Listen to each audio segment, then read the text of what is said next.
پردے کا ایک حکم وہ بھی ہے جو گھر کی چار دیواری سے باہر کے لیے ہے۔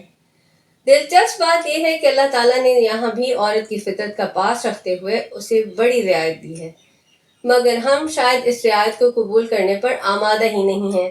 ہم نے جیسے یہ فرض کر لیا ہے کہ خود کو مستقل سزا کی حالت میں رکھنا ہی قرب الہی کا واحد ذریعہ ہے۔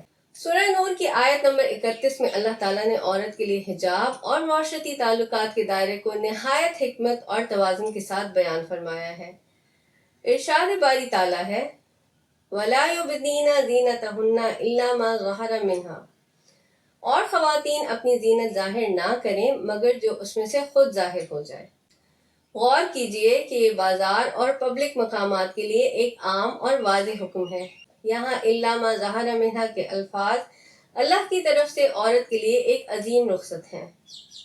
خالق کائنات نے عورت کو حسن و رعنائی عطا کی ہے، اور یہ حسن اس کی آواز میں، اس کے ہاتھ پاؤں کی ساخت میں، اس کی آنکھوں کی چمک اور اس کے لباس کے انتخاب میں پنہاں ہوتا ہے۔ اب اگر وہ خود کو چادر یا عبائے میں لپیٹ بھی لے، تب بھی چلنے پھرنے یا ضرورت کے وقت اس کی آواز، آنکھیں یا ہاتھ پاؤں فطری طور پر ظاہر ہو سکتے ہیں۔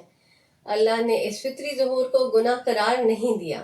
آپ حیران ہوں گے کہ یہاں اللہ تعالیٰ نے عورت کے پردے پر مزید سخت حکم لگانے کی بجائے مرد کو پابند کیا ہے کہ وہ اپنی نظروں کو نیچا رکھے۔